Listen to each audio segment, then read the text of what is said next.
Good morning, students. This is your science class, and I am Rakesh Kumar. Today we have to discuss about the defects of vision. In previous class, we have discussed about the construction and working of human eye.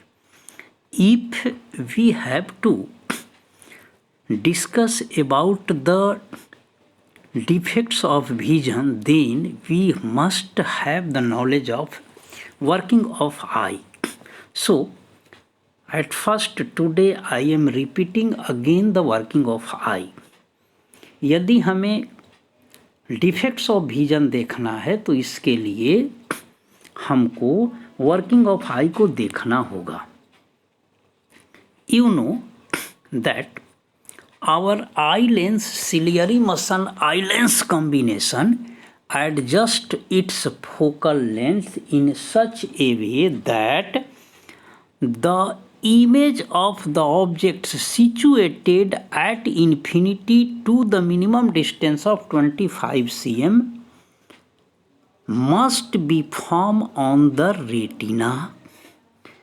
In this process, the eye lens adjusts its focal length with the help of ciliary muscle so that the image must form on the retina.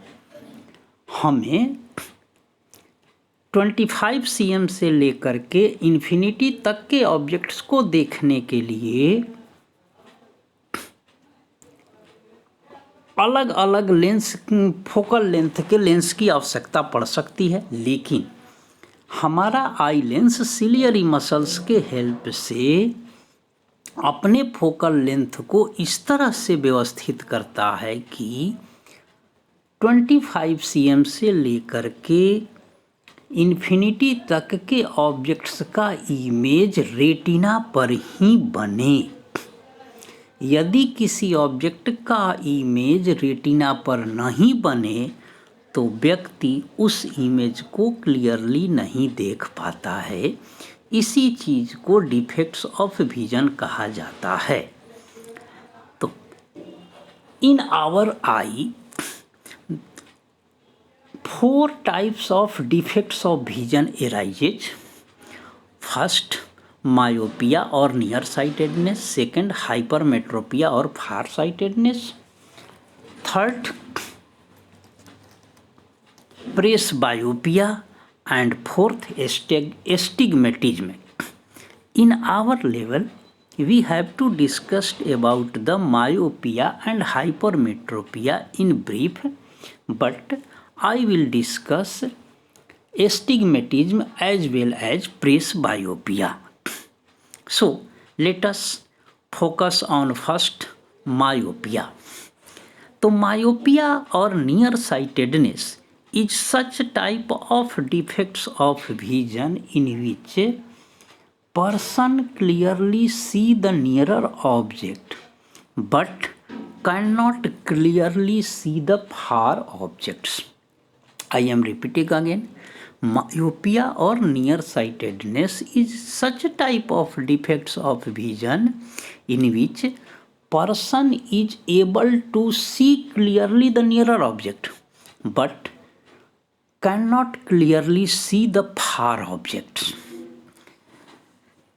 As from name, nearsightedness, someone means that there is problem in see the objects placed at nearer places. No, this name is given because for the distant object the image is formed nearer to the eye lens before the retina. Myopia या near sightedness में व्यक्ति नज़दीक के objects को clearly देख पाता है लेकिन दूर के ऑब्जेक्ट्स को नहीं देख पाता है. इसका नाम नियर साइटेडनेस है. इसका मतलब ये नहीं कि नज़दीक वाला नहीं दिखाई पड़े और दूर वाला दिखाई पड़े, नहीं. इसका नाम नियर साइटेडनेस इसलिए है क्योंकि बहुत दूर स्थित ऑब्जेक्ट्स का इमेज इस डिफेक्ट्स में रेटिना के पहले nearer to the eye lens बन जाता है, इसलिए इसको नियर साइटेडनेस कहा जाता है। इस डिफेक्ट्स में, in this defect means in myopia, for the defected eye there is a own far point which is less than the far point of the normal eye। Myopia में defected आई का अपना एक far point होता है जो कि normal आई के far point से कम होता है। व्यक्ति अपने आई के फार पॉइंट से नॉर्मल आई के फार पॉइंट्स तक के ऑब्जेक्ट्स को क्लियरली नहीं देख पाता है। तो this is the myopia. Now what is the cause of myopia? तो cause of myopia, for the cause we have to take care of accommodation of eye, means process of accommodation of eye. In myopia, the eye lens and ciliary muscle combination cannot increases its focal length up to the maximum required value as like the normal eye। Myopia में व्यक्ति अपने आई के focal length को normal आई के focal length के बराबर नहीं कर पाता है, यानी नहीं इंक्रीज कर पाता है। इट मीन्स कि there is decrease in the focal length of eye lens from the maximum required value. So here written that excessive curvature of cornea or elongation of eyeball, but main defect is main reason is in the accommodation property. If our accommodation property is not functioning in the proper way, so that it cannot increases its focal length up to the maximum required value, then this type of defects is created or caused। यदि व्यक्ति अपने eye lens के focal length को maximum required value तक नहीं बढ़ा पाता है, नहीं इंक्रीज कर पाता है, तो यह इसका एक कारण है। और दूसरा कारण है कि elongation of eyeball means distance between the eye lens and retina increases। In this situation, if our eye lens ciliary muscle combination is capable to increase the focal length up to the maximum value, but if eyeball is elongated means distance between the retina and lens is increases, then these defects come। Now next part कि correction of myopia। तो for correction we have to use such type of lens which have the capacity to form the image of the object situated at infinity, means far point of normal eye to the far point of defected eye। इसके कॉरेक्शन के लिए हमें ऐसा lens चाहिए जो कि जिस object को हमें देखना है, जैसे कि नॉर्मल आई के फार पॉइंट जो कि इन्फिनिटी होता है, पर सिचुएटेड ऑब्जेक्ट को डिफेक्टेड आई के फार पॉइंट पे जो कि कम होता है पर वो इमेज बना दे, तो फिर हम उस इमेज को आसानी से देख सकते हैं। और यह काम एक कनकेव लेंस के द्वारा किया जा सकता है। So for the correction of myopia we use the concave lens of suitable focal length. For this, see the following diagram. This is the eye. The rays coming from the infinity are converged by eye lens before the retina, due to which we cannot see the image.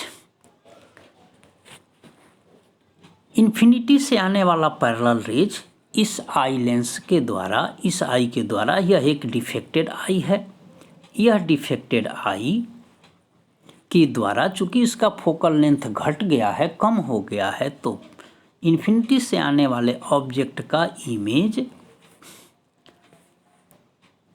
Retina के पहले बन रहा है, और जब image retina पर बनेगा तभी हम देखेंगे। ये रेटिना के पहले बन रहा है, सो हम नहीं देख सकते। अब तो इसका अपना फार पॉइंट है ओ डैश। तो अब यदि हम इस आई के सामने ये लेंस लगा दें, कनकेव लेंस, तो that lens is capable to form the image of the object coming from infinity at the far point of defected eye। यहाँ पर आप देखोगे कि इन्फिनिटी से आने वाले रेज को यह कनकेव लेंस ओ डैश पर बना रहा है, यानी इसका इमेज ओ डैश पर बन रहा है, और ओ डैश से चलने वाले रेज इस आई के द्वारा रेटिना पे मिल रहे हैं, अतः हम इसको देख रहे हैं।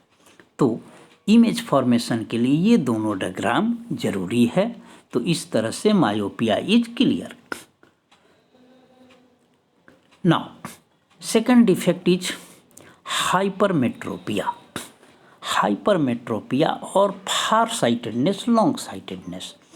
It is such type of defects of vision in which person clearly see the distant object but cannot clearly see the image of the object placed at minimum distance of clear vision, that is at 25 cm.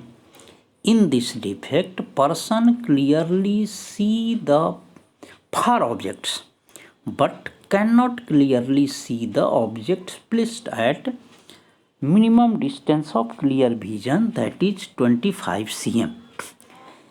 It is also known as far-sightedness. It doesn't mean there is problem in the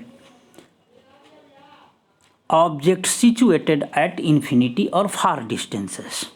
It is known as far-sightedness because the image of the object placed at 25 cm, means placed at the minimum distance of clear vision, is formed behind the retina at a far distance from the eye lens, so it is known as far-sightedness. इसमें यानी hypermetropia या फार sightedness में दूर स्थित object का image तो हम clearly देख लेते हैं, परंतु स्पष्ट दर्शन की न्यूनतम दूरी 25 cm पर रखे ऑब्जेक्ट्स का इमेज हम आसानी से नहीं देख पाते हैं। इसको फार साइटेडनेस कहा जाता है। इसका मतलब यह नहीं हुआ कि दूर स्थित ऑब्जेक्ट को देखने में प्रॉब्लम है, नहीं। इसको फार साइटेडनेस इसलिए कहा जाता है क्योंकि इस आई में इस डिफेक्ट के चलते आई के द्वारा minimum distance of clear vision यानी 25 cm पे रखे ऑब्जेक्ट्स का इमेज आई लेंस से दूर रेटिना के पीछे बन जाता है, इसलिए इसको फार साइटेडनेस कहते हैं। Now cause of hypermetropia. As I told before, in the myopia, there are two causes of hypermetropia. First is the focal length of eye lens becoming too large, means focal length too large means not increases up to maximum, but focal length increases from the minimum, it means the eye lens is not capable to decrease its focal length up to the minimum required value like a normal eye. कि इस defect में focal length of eye lens increases, it means कि focal length of eye lens not increases, it means कि हमारे eye का focal length अपने minimum value को नहीं ऑब्टेन कर पाता है। चूँकि नज़दीक के ऑब्जेक्ट्स को देखने के लिए फोकल लेंथ को मिनिमम चाहिए, जो कि एकोमोडेशन ऑफ आइस के प्रॉपर्टी से हमारा आई अपने फोकल लेंथ को मिनिमम पे पहुंचाता है। लेकिन इस डिफेक्ट में focal length of eye lens अपने मिनिमम वैल्यू को अचीव नहीं कर पाता है। इट मीन्स कि आई लेंस का फोकल लेंथ बढ़ जाता है, लेकिन कहाँ से बढ़ता है? तो मिनिमम वैल्यू से। And second condition is eye ball getting shortened. Eye ball getting shortened, it means the distance between the eye lens and the retina decreases। तो इस डिफेक्ट के दो कॉज हुए कि पहला focal length of eye lens increases from minimum, और दूसरा eye ball का छोटा हो जाना, जिससे कि आई लेंस और रेटिना के बीच का डिस्टेंस कम हो जाए। अब सवाल है कि करेक्शन ऑफ हाइपरमेट्रोपिया। तो for the correction of hypermetropia we use the convex lens of suitable focal length. See the figure, this is the image और diagram for the objects placed at the minimum distance of clear vision. यहाँ आप देख रहे हो कि n जो कि 25 cm है, यहाँ पर सिचुएटेड ऑब्जेक्ट का इमेज इस आई लेंस के द्वारा रेटिना के पीछे बन रहा है, और जब इमेज रेटिना पर नहीं बनेगा तो हम उसको नहीं देख पाएंगे। तो इस पॉइंट इस आई का एक अपना फार पॉइंट होता है, अपना नियर पॉइंट होता है, जो कि नीचे वाले इमेज में दिखाई पड़ रहा है कि यह पहला वाला नॉर्मल आई का है और ये एन डैश डिफेक्टेड आई का है। तो हम यहाँ एक कन्वेक्स लेंस लगाते हैं जो कि 25 cm पर सिचुएटेड ऑब्जेक्ट का इमेज एन डैश पर, यानी new near point of defected आई पर बना दे, और फिर ये आई उसको आसानी से देख ले। तो इस तरह से हम इसमें suitable focal length of convex lens का यूज करते हैं। मायोपिया के केस में मैंने बताया था कि concave lens of suitable focal length. यहाँ पर बार बार हम सूटेबल फोकल लेंथ क्यों कहते हैं? क्योंकि ये मायोपिया के केस में डिस्टेंट पॉइंट और हाइपरमेट्रोपिया के केस में नियर पॉइंट हर व्यक्ति के लिए अलग अलग हो सकता है। तो जब अलग अलग होगा तो हर व्यक्ति के लिए अलग अलग फोकल लेंथ के कनकेव या कन्वेक्स लेंसेस की ज़रूरत होगी। So in this way we are in a position that we have clearly discussed the two defects of vision, hypermetropia and myopia. Now next defect is presbyopia. तो presbyopia is such type of defects of vision in which the person is neither capable to clearly see the very far objects nor capable to see the very distant object. Means very distant object nor the nearer object. It means this defect is the combination of myopia and hypermetropia. कभी कभी किसी व्यक्ति को यह भी problem आता है कि वह न तो बहुत दूर का देख पा रहा है और न ही minimum distance of clear vision को देख पा रहा है। तो ऐसे डिफेक्ट को हम प्रेसबायोपिया कहते हैं। This is also sometimes known as old age disease, कि जब व्यक्ति का एज ज़्यादा हो जाता है तो उसके सिलियर इमर्शन लेंस कॉम्बिनेशन की कैपेसिटी ऐसी हो जाती है कि वे न तो focal length of eye lens को मैक्सिमम पहुंचा पाते हैं और न ही मिनिमम। तो इस स्थिति में दोनों ही डिफेक्ट्स हो जाते हैं। तो ऐसे व्यक्तियों को जो डिफेक्ट होता है उसे हम प्रेस बायोपिया कहते हैं। Now cause of presbyopia, तो cause of presbyopia is problem in the accommodation property. There is no problem due to the elongation of eyeball और शॉर्टेंड ऑफ आई बॉल। ये defects eyeball से related नहीं है, यह problem accommodation property से related है। तो इस अब कॉज हो गया, अब इसका करेक्शन। तो इसके करेक्शन के लिए हम ऐसे लेंस का उपयोग करते हैं जो कि दोनों में काम आए, अर्थात दूर वाले के लिए हम कनकेव लेंस यानी मायोपिया वाला, और नज़दीक के लिए कन्वेक्स लेंस यानी हाइपरमेट्रोपिया वाला। तो ऐसे व्यक्तियों को हम बाईफोकल लेंस देते हैं जिसमें ऊपर वाला पार्ट कनकेव और नीचे वाला पार्ट कन्वेक्स होता है। इसके बाद एक डिफेक्ट्स और होता है, वो डिफेक्ट होता है एस्टिग्मेटिज्म। तो astigmatism is such type of defects of vision in which there is problem in the vertical component of object or horizontal component of object. In these defects, we see a thinner object as thicker object, or thicker as thinner, or taller at smaller and smaller as taller. इस defects में हम किसी पतले object को मोटा देख सकते हैं या मोटे को पतला, अथवा लंबे को नाटा या नाटे को लंबा, अथवा ये ऑब्जेक्ट थोड़ा सा टिल्टेड दिखाई पड़े।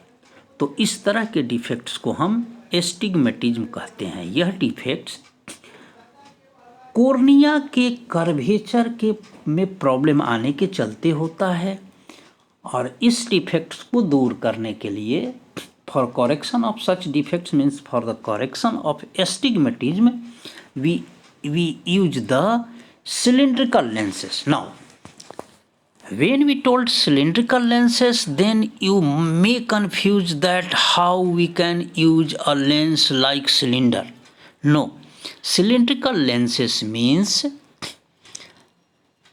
the lens fitted at some particular angle. यदि लेंस के पावर के साथ यदि कोई एंगल दिया हुआ हो 98, 99, 100, 102, 103, 4, 5, तो ऐसे लेंसेस को हम सिलिंड्रिकल लेंसेस कहते हैं। तो इस तरह से डिफेक्ट्स ऑफ विजन क्लियर हो गया। अब नाउ केयर ऑफ आई। तो केयर ऑफ आई के लिए eye is very important for us. यदि हमारा आँख ही काम नहीं करता हो तो हमारे लिए पूरा दुनिया सूना सूना है। तो इसलिए आई को हमें केयर करना चाहिए। इसके लिए there are some suggestions for the care of eye कि have a regular checkup if so advised use the correct spectacles, कि हम अपने आई का रेगुलर समय समय पे चेक कराएं। यदि प्रॉब्लम हो देखने में तो चेकअप कराएं। यदि बोला जाए कि आपको चश्मा पहनना है तो चश्मा पहनो। और सेकंड, नेवर लुक द सन और any other powerful light source directly. कभी भी हम डायरेक्टली सनलाइट को या कहीं पे वेल्डिंग हो रहा हो जहाँ से इंटेंस लाइट निकल रहा हो, उसको हम कभी भी डायरेक्ट वे में नहीं देखें। फिर have sufficient light in the room when you are reading, writing और वाचिंग टेलीविज़न। जब कभी भी हम पढ़ रहे हों तो हमें सफिशिएंट लाइट अवेलेबल होना चाहिए। यदि सफिशिएंट लाइट नहीं हो तो हमें नहीं पढ़ना चाहिए, या हमें सफिशिएंट लाइट की व्यवस्था करनी चाहिए। It means always use the sufficient light to view any objects. अब अगला है try not to spend too much time looking continuously at your computer screen और टेलीविज़न। कभी भी हम लगातार बहुत देर तक टेलीविज़न न देखें या कंप्यूटर न देखें या मोबाइल ही बहुत देर तक हम ऑपरेट नहीं करें, तो ये आई के लिए ज़रूरी है। Next, eat a balance diet. चूँकि आप जानते हो कि if we do not take the balanced diet, then by the deficiency of vitamin A, our eye is affected and we may suffer from the night blindness. So for proper care of eye, we must have to take a proper diet, means balanced diet. Now, most important, gently wash the eye frequently with clean water. We must have to regularly wash our eye gently with clean water. Sometimes it happens that we are moving and some insects is tried to enter into our eye.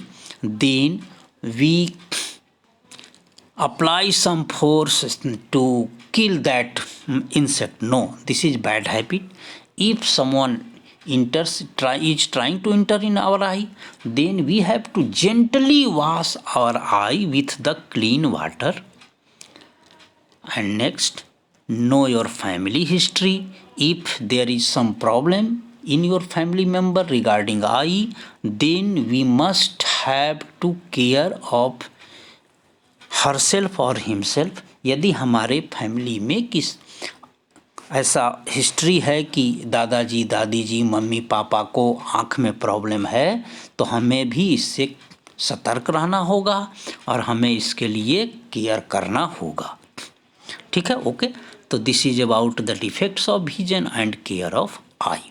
Now visually challenged person. Visually challenged person means the person which have some problem regarding vision. आज के date में बहुत कम लोगों का आई healthy है। हम आप में से बहुत लोगों को विजुअली चैलेंज्ड कहा जा सकता है, क्योंकि हम मैक्सिमम लोगों के आई में प्रॉब्लम है।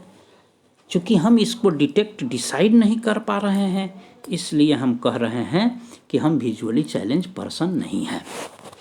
तो विजुअली चैलेंज पर्सन बहुत लोग हैं, बहुत से छुपे हुए हैं। आजकल बहुत सारे डिजीज़ हैं, जैसे डायबिटीज़, ग्लूकोमा, कैटरेक्ट, ये सब जो डिजीज़ हैं, ये सब कुछ हेल्दी डाइट न लेने के चलते होते हैं या प्रॉपर एक्सरसाइज के चलते नहीं होते हैं। तो इसलिए विजुअली चैलेंज्ड पर्सन बहुत हैं। हम लोगों को बहुत सारे डिफेक्ट हैं, जैसे ग्लूकोमा है, तो ग्लूकोमा भी आई का ही डिफेक्ट्स है। तो हमारे में से बहुत सारे पर्सन विजुअली चैलेंज्ड हैं। तो हमें क्या करना चाहिए कि we have to help the visually challenged person, means such person which have any problem regarding the vision, then we must have to help that person. Now, for the visually challenged person, there are two types of aids are available. First is non-optical aid and second is optical aid. तो non-optical aid में आता है textual aid and auditory aid. तो textual aid में braille लिपि है, Braille script है, जिसमें हम 63 डॉट्स के हेल्प से, अभी हम थोड़ी देर में ब्रेल सिस्टम को बताने जा रहे हैं।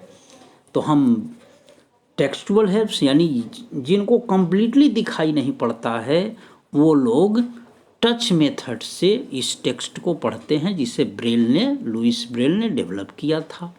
और दूसरा फिर उसमें ऑडियोटरी एड्स, यानी उनको हम ऑडियो आवाज़ सुना करके, टेप रिकॉर्डर से किसी पाठ का आवाज़ सुना करके, जैसे कि मैं अभी जो आपको दे रहा हूँ, तो ये एक वीडियो प्लस ऑडियो एड है। लेकिन यदि मैं वीडियो नहीं दूँ, केवल साउंड दूँ आपको किसी चैप्टर से रिलेटेड, तो वो ऑडियो एड हो जाएगा। तो इस तरह के ऑड्स एड्स हम दे सकते हैं। दूसरा होता है ऑप्टिकल एड। ऑप्टिकल एड में आप और हम में से बहुत लोग चश्मा पहनते हैं, तो ये ऑप्टिकल एड्स है। तो इस ऑप्टिकल एड्स के मदद से हम हेल्प कर सकते हैं या हेल्प लेते हैं। अब है ब्रेल सिस्टम। ब्रेल सिस्टम जो कि एक टेक्सचुअल एड है, नॉन ऑप्टिकल एड है। तो ब्रेल सिस्टम में हम लोगों ने इसको लुइस ब्रेल ने डेवलप किया था। इसमें 1821 में, और लेकिन इसको 1932 से इसको एक लैंग्वेज के रूप में एक्सेप्ट किया गया। इसमें आप देख रहे हो यहाँ फिगर में कि सभी अल्फ़ाबेट के लिए अलग अलग डॉट्स दिए गए हैं। ये डॉट्स एक्चुअली 6 डॉट का प्लेस होता है और 6 डॉट के प्लेस से ही हम इसको डिसाइड करके पढ़ते हैं। तो ये हो गया। अब तो इस तरह से ये चैप्टर हमारा फिनिश होता है। अब बात आती है होमवर्क की। तो होमवर्क में क्या करेंगे? तो होमवर्क में यहाँ पे 2 प्रॉब्लम इम्पॉर्टेंट है कि पहला, what is myopia, what are the cause of myopia and how myopia is corrected. पहला क्वेश्चन कि what is myopia, what is the cause of myopia and how it is corrected. And second, what is hypermetropia, what are the causes of hypermetropia and how it can be corrected। तो ये 2 question हो गया कि first what is myopia, what are the causes of myopia and how myopia is corrected. Second,